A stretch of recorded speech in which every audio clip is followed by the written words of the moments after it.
Welcome to Snoozecast, the podcast designed to help you fall asleep. Find us on snoozecast.com and follow us on Instagram at Snoozecast, where you'll find behind-the-scenes content. If you enjoy our show, please write a review on the podcast app. Also, share us with a friend. This episode is brought to you by our Patreon supporters and by Turtle Doves. Tonight, we'll read Part 6 to The Princess and the Goblin, a children's fantasy novel published in 1872. If you'd like to start from the beginning, the first episode aired on April 15th, 2019. If you'd like to listen to the previous episode, Part 4 aired August 19th, 2020. One of the most successful and beloved of Victorian fairy tales, George MacDonald's The Princess and the Goblin tells the story of young Princess Irene and her friend Curdie, who must outwit the threatening goblins who live in caves beneath her mountain home. When we left off, Curdie, our little hero, who works as a miner within the caves of the mountain, secretly follows a family of goblins to see what they're up to. As he rounds a corner, he stumbles upon what may be the headquarters of the Goblin Kingdom.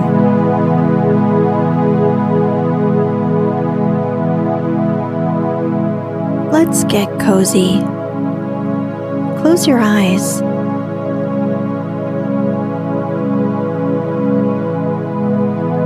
Relax your body into the softness of your bed.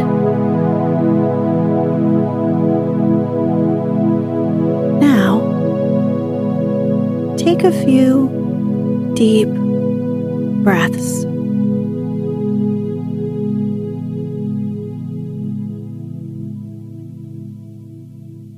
Curdie was at the entrance of a magnificent cavern of an oval shape, once probably a huge natural reservoir of water, now the great palace hall of the goblins.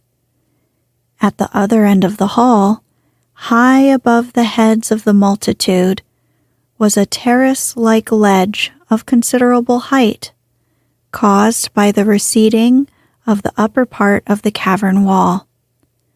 Upon this sat the king and his court. The king on a throne hollowed out of a huge block of green copper ore, and his court upon lower seats around it. "May it please your majesty," cried a voice close by the door, which Curdie recognized as that of the goblin he had followed. "Who is he that interrupts the chancellor?" cried another from near the throne. "Glump," answered several voices. "He is our trusty subject," said the king himself in a slow and stately voice. "Let him come forward and speak." A lane was parted through the crowd, and Glump, having ascended the platform and bowed to the king, spoke as follows. "Sire, I would have held my peace, had I not known that I only knew how near was the moment to which the chancellor had just referred. In all probability, before another day is past, the enemy will have broken through into my house, the partition between being even now not more than a foot in thickness. Not quite so much, thought Curdie to himself. This very evening I have had to remove my household effects. Therefore, the sooner we are ready to carry out the plan, for the execution of which His Majesty has been making such magnificent preparations, the better. I may just add that within the last few days I have perceived a small outbreak in my dining room, which combined with observations upon the course of the river escaping where the evil men enter, has convinced me that close to the spot must lie a deep gulf in its channel. This discovery will, I trust, add considerably to the otherwise immense forces at His Majesty's disposal."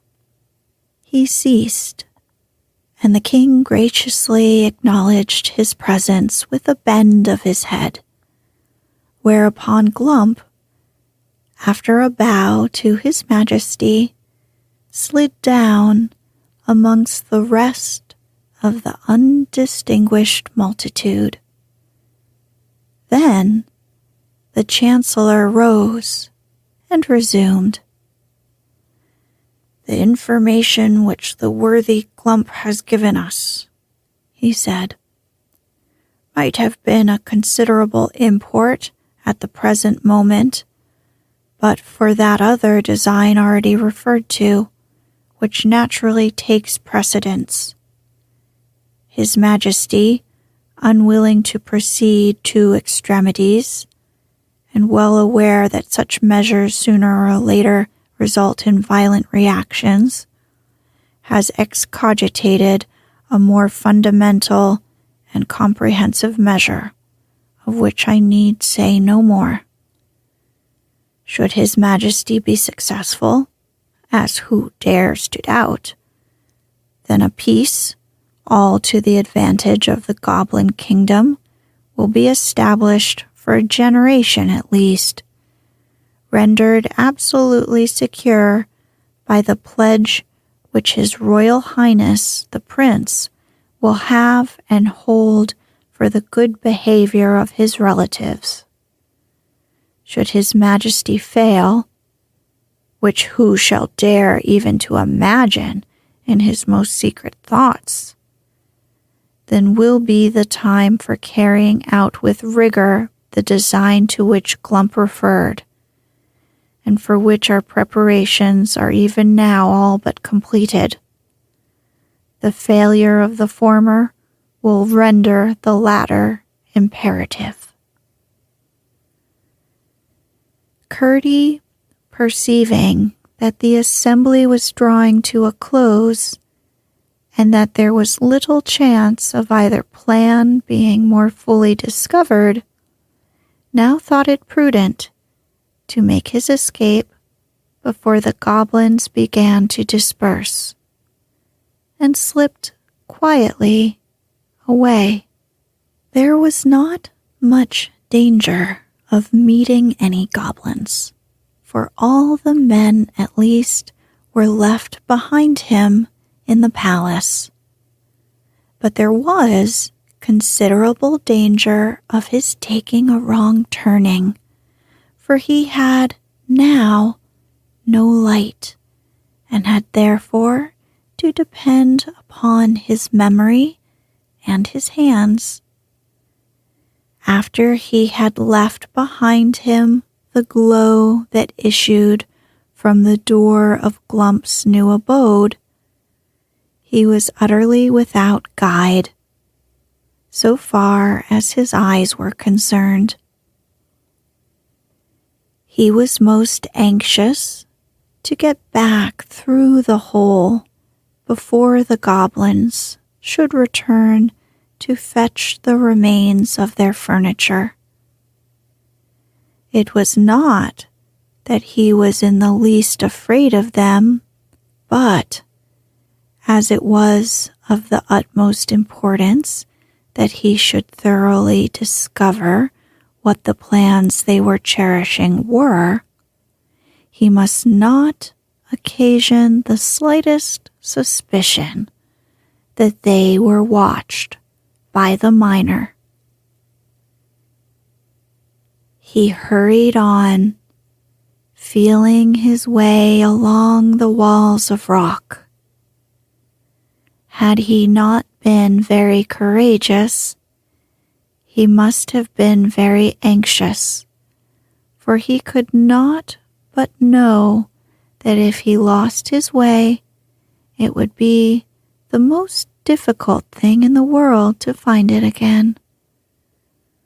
Morning would bring no light into these regions, and toward him least at all, who was known as a special rhymester and persecutor, could goblins be expected to exercise courtesy? Well might he wish that he had brought his lamp and tinder box with him, of which he had not thought when he crept so eagerly after the goblins. He wished it all the more when, after a while, he found his way blocked up and could get no farther. It was of no use to turn back, for he had not the least idea where he had begun to go wrong. Mechanically, however, he kept feeling about the walls that hemmed him in. His hand came upon a place where a tiny stream of water was running down the face of the rock. "How stupid I am," he said to himself. "I am actually at the end of my journey. And there are the goblins coming back to fetch their things," he added, as the red glimmer of their torches appeared at the end of the long avenue that led up to the cave. In a moment, he had thrown himself on the floor and wriggled backward through the hole. The floor on the other side was several feet lower, which made it easier to get back. It was all he could do to lift the largest stone he had taken out of the hole, but he did manage to shove it in again. He sat down on the ore heap and thought. He was pretty sure that the latter plan of the goblins was to inundate the mine by breaking outlets for the water accumulated in the natural reservoirs of the mountain, as well as running through portions of it. While the part hollowed by the miners remained shut off from the inhabited by the goblins, they had had no opportunity of injuring them thus. But now that a passage was broken through, and the goblins' part proved the higher in the mountain, it was clear to Curdie that the mine could be destroyed in an hour. Water was always the chief danger to which the miners were exposed. They met with a little choke damp sometimes, but never with the explosive fire damp so common in coal mines. Hence they were careful as soon as they saw any appearance of water. As the result of his reflections, while the goblins were busy in their old home, it seemed to Curdie that it would be best to build up the whole of this gang, filling it with stone and clay or lime, so that there should be no smallest channel for the water to get into. There was not, however, any immediate danger, for the execution of the goblin's plan was contingent upon the failure of that unknown design which was to take precedence of it, and he was most anxious to keep the door of communication open, that he might, if possible, discover what that former plan was. At the same time, they could not then resume their intermittent labors for the inundation without his finding out, when by putting all hands to the work, the one existing outlet might in a single night be rendered impenetrable to any weight of water. For by filling the gang entirely up, their embankment would be buttressed by the sides of the mountain itself. As soon as he found that the goblins had again retired, he lighted his lamp and proceeded to fill the hole he had made with such stones as he could withdraw when he pleased. He then thought it better, as he might have occasion to be up a good many nights after this, to go home and have some sleep. How pleasant the night air felt upon the outside of the mountain after what he had gone through in the inside of it. He hurried up the hill without meeting a single goblin on the way, and called and tapped at the window until he woke his father, who soon rose and let him in. He told him the whole story, and, just as he had expected, his father thought it best to work that load no farther, but at the same time to pretend occasionally to be at work there still, in order that the goblins might have no suspicions. Both father and son then went to bed and slept soundly until the morning. Chapter 10. The Princess's King Papa. The weather continued fine for weeks, and the little princess went out every day. So long a period of fine weather had indeed never been known upon that mountain.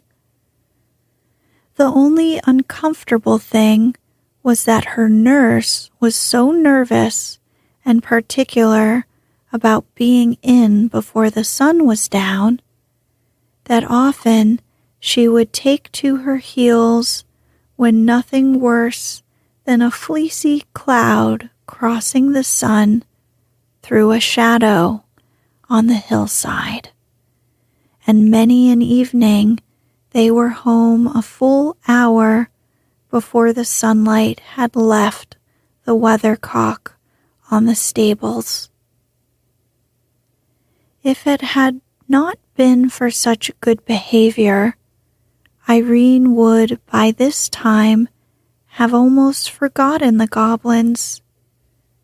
She never forgot Curdie, but him she remembered for his own sake, and indeed would have remembered him if only because a princess never forgets her debts until they are paid. One splendid sunshiny day, about an hour after noon, Irene, who was playing on a lawn in the garden, heard the distant blast of a bugle. She jumped up with a cry of joy, for she knew by that particular blast that her father was on his way to see her. This part of the garden lay on the slope of the hill and allowed a full view of the country below. So she shaded her eyes with her hand and looked far away to catch the first glimpse of shining armor.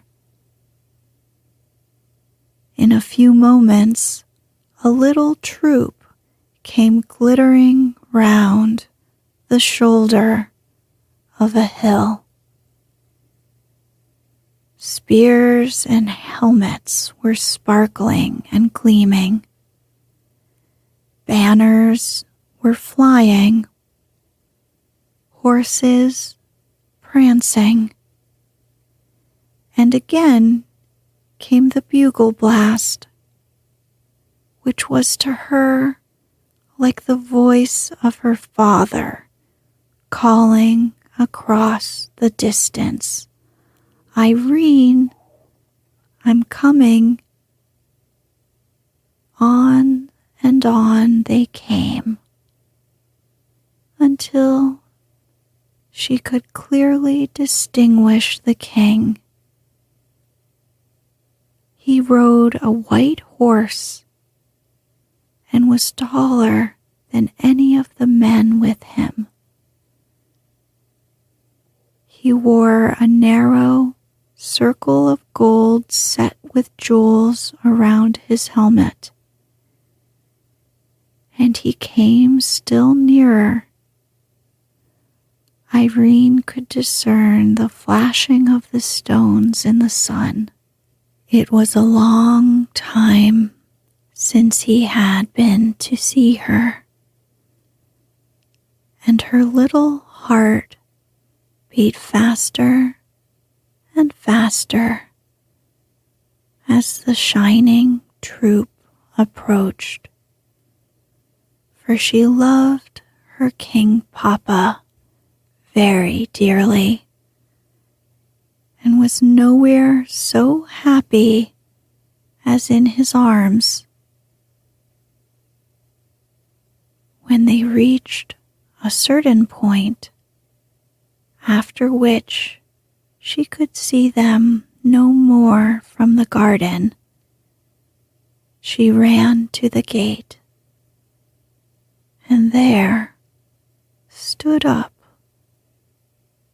till they came clanging and stamping with one more bright bugle blast which said, "Irene, I am come."